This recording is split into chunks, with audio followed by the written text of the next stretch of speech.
New video coming in with that Operation Mongolia, man. This sheriff, he went freaking off. And it was showing some part of the raids on the Mongols deal during the incident last year at Daytona. Of course, there was a shooting out there. And when you get civilians involved, you piss off the cops, and you piss these cops off, especially down in Florida, you are in some trouble. And everybody knows that HB, I think it's 629, what a definition of a gang member is, and the enhancements you can get is being passed down in Florida. They, again, don't play around. And we're going to take a look at the sheriff's deal, and also I'm going to answer a question. It was actually on another influencer's website where he asked the question about this when it has to do with clubs and gangs. Take a look at this sheriff, though. All right, we are out here at the Mongols clubhouse as we wrap up Operation Mongolian Beef. We have 31 arrest warrants and 16 search warrants that we executed today. All of this is in result of what occurred on 44 during Bike Week. Federal government is out here, states out here, sheriff's office is out here, municipal police departments are out here. We just raided their clubhouse. We have recovered a plethora of firearms.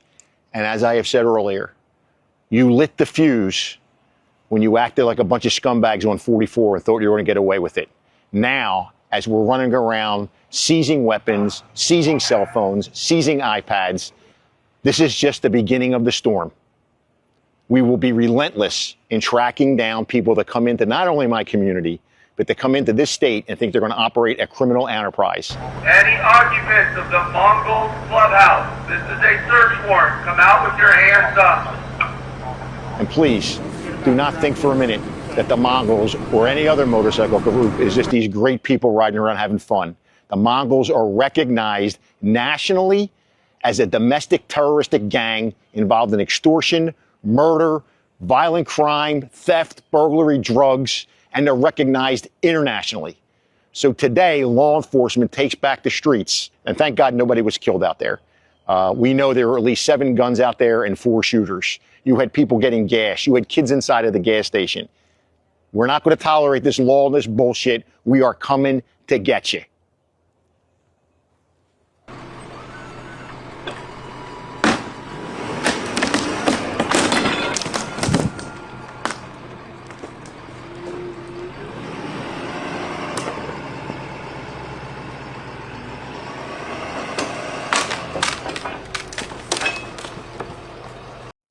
So anybody that's a biker down in Florida, at least, or knows of somebody down there, knows you don't screw with the cops because they're not going to screw with you. And when this incident happened, it pissed off these cops, man. I can't lie, man. It pissed off a lot of independent bikers. The biggest difference, and I'm going to address this coming up, because the article was written on this site about gang members coming into the MC and how it's turned more into a gang type of deal. I got information for you, man. This has been going on since the freaking 1960s with this kind of stuff. It started uphill in the 70s and 80s and finally plateaued in the 90s, man. The decade of hell. And then it just continued up with the 2000s and 2010s and later. So to act like this is some kind of surprise is kind of comical. It really is. And I'm not bashing gangbangers, man. I'm not. Because it's always been that way. It's just been a lot more quiet where people weren't all about going in the middle of the gas station parking lot and shooting it up. It just was, that was stupid and idiotic the way we would have thought of that back in the 90s. That was just plain stupidity, because all it does now, and especially in the age of the internet, is bring a lot of hate towards clubs. And some of them comments I was reading, I was like, damn, man, that one's point on. Damn, that one's point on. And you can see just how sick and tired people are of this stuff. Now you got one of the site openly admitting, hey, yeah, it's a gang. I hate to tell you, man, it's always been like that. It was just quiet. Anyway, here it is right here. Scott, I'm going to answer your question as best as I can here. Respectively asking a question in my defense, I guess I wasn't comfortable asking 26 years ago when he was around one of the big four. So I guess he was hanging around one of the clubs. And 26 years ago was just when everything started on the uphill climb. That's when all these TV shows started coming out, and you found a lot more people wanting to get involved in clubs because it was a big thing, man. Bike builders, what is that? That Orange County crap. Billy Lane, Indian and Larry, all that kind of stuff were on, and it piqued everybody's interest back then. And again, that's when you started seeing people try to turn more outlaw back then. And you did. You got a lot of gangbangers coming in. If you look under Doc Cavazos of the Mongols, he openly admitted bringing in gangbangers. But I'll get to that in a minute. Trying to understand the difference between a 1% MC and a gang. At one point, MC started turf wars that went from we ride around here and drink and I'll fight to keep other clubs out, which is the truth. He's not lying. To killing other MCs over drug or other illegal ways to make money. That's true too. It shifted focus in the 60s big time. And you also have to look at the time period that it started shifting. It went from a greaser type of deal to a hippie deal because of the 60s and what was going on in America. I still think the 60s is what's going to bring this country down, but that's just me. And with Vietnam, everybody coming back, they were hooked on stuff over there. And yeah, it started to become about the money. And it started becoming about the drugs, the running women, and all that kind of stuff. There is no disputing that, and there is no way to spin it.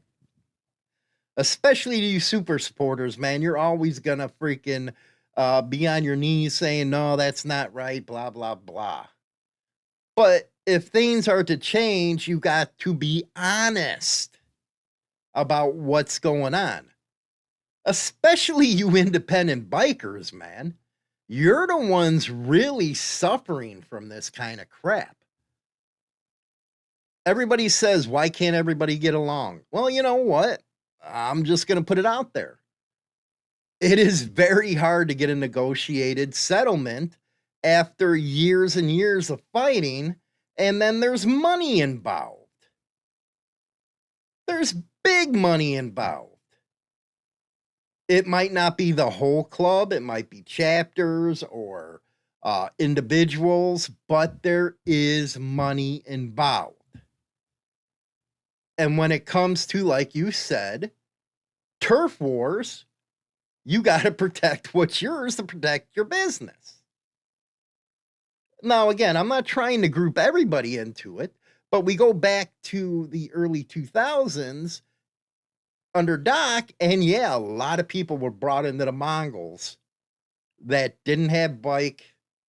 They were gangbangers, but it worked for them. See, I can't sit there and bash on it. I can't. It worked for them. Who is anybody to tell the Mongols, well, you can't do this or do that? Well, you're supposed to be a motorcycle club and not a gang. This is the real world, man. This isn't your freaking, oh, you don't want to wear this patch, or this is how you pass a 1%er. No, this is the real freaking world. And this is what happens. This is what goes down. And the guy, as the gas rider was saying, well, that's why pop-up clubs are becoming so... Pop-up clubs are going to happen you can bitch and moan all you want about pop-up clubs. They're not going anywhere. And a lot of them are standing up to you because guess what? They're sick of it. And you might have some bangers in there that ain't going to play with you. Anyway, let's see here. So what's the real difference between the two? I assume all 1%er clubs comes first, your family second. Actually, that's not true. They do a lot of crap 1%ers, but it's never putting your family. I have to be honest, and I've asked this question before. And this is why I say not everybody's involved in the racket. Because most of them are freaking broke. They can't afford their dues. They can't afford to go to national parties. And when they do get busted, they have no money for bail. They have no money for lawyers. So why the hell did you get involved and do something like that? I always hear about these guys. Well, he went 1%. He knew what he was in for. If that was the case, why don't you have your bail fund put aside? You know, you do have to put a percentage of whatever you're doing aside for that. And what are you following orders for to get your ass thrown in prison if you ain't getting paid for it? See, that's where the street of me thinks different than you guys. I don't give a shit about Brotherhood, man. If I'm out there doing something that can get me 25 to life, I'm getting paid. Screw your Brotherhood. I'm getting paid if I'm going to end up in a joint like that, because I know that you're not going to be remembered after 15, 20 years. You're not going to be remembered 2 years from the time you get thrown in prison. You're going to be forgotten about. So why the hell did you do it? So I can't agree on that as far as the family second stuff, much like they are nothing like the mafia. They're nothing like the outfit, organized crime in any form. Yeah, like I said, you might have chapters here and there, but they are not on the level of syndicate type of stuff. Nothing like that. The only real difference I see with street gangs is they recruit kids, just like the Aryan Brotherhood. Aryan Brotherhood don't recruit kids, man. You know how hard it is to get into the A-beers? One, you got to be in the joint, and they are very, very selective. You got to learn that one. A-Bers have nothing to do with this. And I've done some research, and all you hear from cats like George Christie, it's not a criminal organization, but there's criminals in it. That's just spin, man. That's all it is. It's spin. And he's done some research again. I also read books like Three Can Keep a Secret If Two Are Dead and others. So, like I said, the facade's always been there, but it was kept freaking quiet. It ain't like it is today, man. And yeah, we used to be able to get away with a lot of crap. You can't do that nowadays. And the problem is people didn't get smarter with the times. They got dumber when technology came around. You know, I just wanted to be honest on this, man, because this is an honest question. And it's always funny when you see people in the comments, I'm not talking about this guy, but rattling off at the freaking mouth that's never been around anything, street gang or freaking clubs, acting like they know any damn thing. and trying to get, that's why I've been kind of out there saying, I put in the comment, I only watch a couple people, everybody else I stay away from, man, because it's horse shit. And like I say, hustle's a hustle. It's a money grab. Cool. Kick ass. Make yours. But the older guys are going to look at you and laugh, man. Most of their audiences, anyway, are more freaking civilian and independent writers that just want to get a peek into what's going on. Anyway, let me know what you guys and gals think. Don't forget Insane Throttle Music. Justin Outlaw is playing over on Insane Throttle Music's YouTube channel.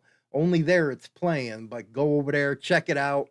Have a good one. Let me know in the comments what you guys and gals think. Rock on. Insane Throttle, your official Google News source for everything biker. Thanks for riding with us. Smash that subscribe button. Check out InsaneThrottleNews.com for the latest updates and join the insanity today. Insane Throttle Outlaw Rock, featuring Insane Throttle and Defiant Afterlife. Get your playlist full of pure rock and metal. Spotify, YouTube. Subscribe and crank it up.